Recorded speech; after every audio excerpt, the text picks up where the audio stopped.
Perhaps the most overused move in WWE from the Divas era would be the sit-out facebuster. It goes as far as the early 2000s, when the legendary Ivory dominated the competition with the move. From there on out, it was used by wrestlers such as Tori Wilson, Jillian Hall, the Bella Twins, and Carmella. Which one is your favorite? So many to choose from.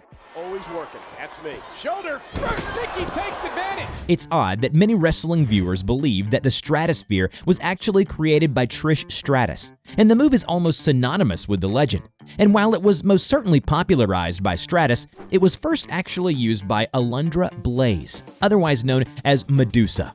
Decades later, we saw the fabulous one, Carmella, delivering Stratosphere on multiple occasions throughout her career. Becky Lynch. Oh, it's set off the top. Jillian Hall is probably one of the most underrated superstars of all time, just because of her comedic character, but the girl had some impressive maneuvers in her arsenal. Before Charlotte Flair popularized natural selection, the same exact move under the name somersault cutter was used by Jillian, and with a flawless execution as well. It's not Lillian. One move that was a staple during the Divas era is the handspring elbow. This move had a distinctive flair that almost looked like something a cheerleader might perform, and it captivated fans. Wrestlers like Jillian Hall and Kelly Kelly popularized this move, making it a memorable part of their arsenals. In the modern era, Tiffany Stratton has put her spin on it with a modified version that still pays homage to the classic. She even executed this move outside the ring against Becky Lynch, showcasing its versatility. Do you prefer Tiffany's updated version or the original? Let us know your thoughts in the comments below. But this week, my biggest challenge yet. From this capacity crowd tonight at the Staples Center. Rough around the edges socially.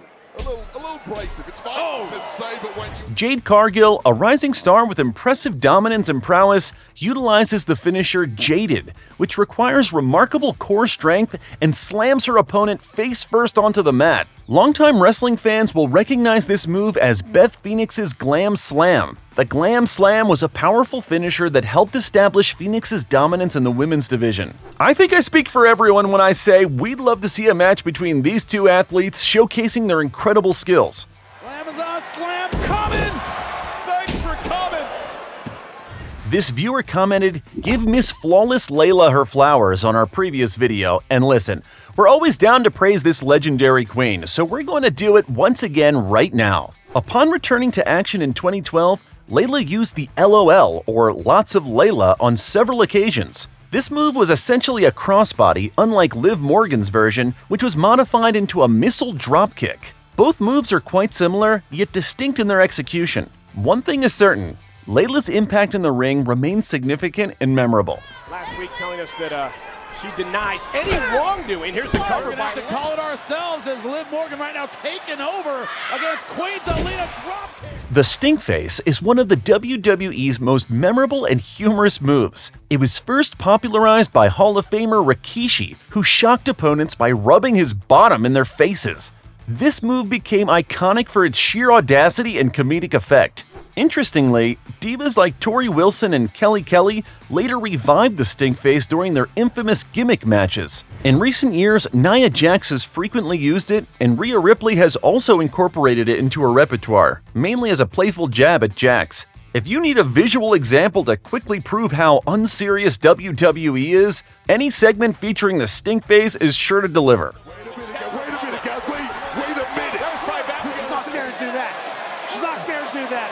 Charlotte Flair and Becky Lynch are considered the top female talents of WWE, so it's interesting to see that both of them share a move with an underrated wrestler from the Divas era. In the early 2010s, we saw Layla use the move Facelift, a neckbreaker that was executed from the top rope. This move, surprisingly, was used by both Charlotte and Becky. Lynch with diamond dust! Wow! Speaking of diverse arsenal, when Molly Holly would make her entrance to the ring, you wouldn't think that she'd be capable of executing high-flying moves such as the famous Molly Go Round. Despite the doubts, the move became her staple and was used by wrestlers of the next generation, such as Kelly Kelly, and even newer ones like Becky Lynch. Oh, both feet to the face of Bianca! That's gotta be it! Speaking of wrestling legends, one of the first women we saw use the double chicken wing facebuster was the one and only Jazz. It was later adopted by Beth Phoenix as her early version of the Glam Slam, and finally, Bianca Belair integrated the move into her diverse arsenal. There's the power. Face first goes Baszler. When Vince McMahon first saw Victoria use Widow's Peak during training, he was mesmerized, and for a good reason too. Vince saw it, and I got that move. It is perhaps one of the most painful-looking finishers out there, if executed properly. More than a decade later, it was Peyton Royce who brought Widow's Peak back with a slight twist, making a gory neckbreaker. Oh, wait a minute. Wow! It's a delight seeing Nikita Lyons in action. Diversity in her moveset truly makes her a standout competitor. One of the most impressive ones has to be her tornado kick. While much smaller in size, it was Layla who first used the move, and it was called a spinning roundhouse kick. Plan on keeping it 4. Before Michelle McCool became known for her faith breaker, she used a double underhook sit-out facebuster called Wings of Love for a small portion of her career. This move was devastating and quickly became a favorite among fans. It wasn't long before a newer superstar, Mandy Rose, adopted the same exact maneuver, now known as Bed of Roses. Mandy Rose has used this move throughout her career, and it's become one of her signature finishers. Who executed it better, Mandy Rose or Michelle McCool? Share your opinions in the comments below. God, a string! Oh! A Wings of Love! Up goes Mickey. Face first goes Mickey. If you're a somewhat recent wrestling fan, you may not be familiar with Bull Nakano, and you're missing out on a lot. Being once the holder of the original Women's Championship, Nakano definitely had a part in revolutionizing women's wrestling in its early days. Her signature move, Scorpion Crosslock, was later popularized by Paige under the name PTO. Whoa! And Paige, we've seen this before. Chelsea Green has quite a unique-looking finishing maneuver, Unpretty Her, and she has won numerous matches using the move. While it may seem original, it's basically a carbon copy of Candy Wrapper, a finisher used by a female wrestler from the Ruthless Aggression era, Candice Michelle. Beautiful! Nice! And athletically effective. Okay. Whatever that means. Mia Yim seems to like to use the move Eat Defeat in order to obliterate her opponents. And to be fair, it does look quite devastating. But Eat Defeat, used under the same exact name, was a staple for the former women's champion, Gail Kim. Two icons, honestly.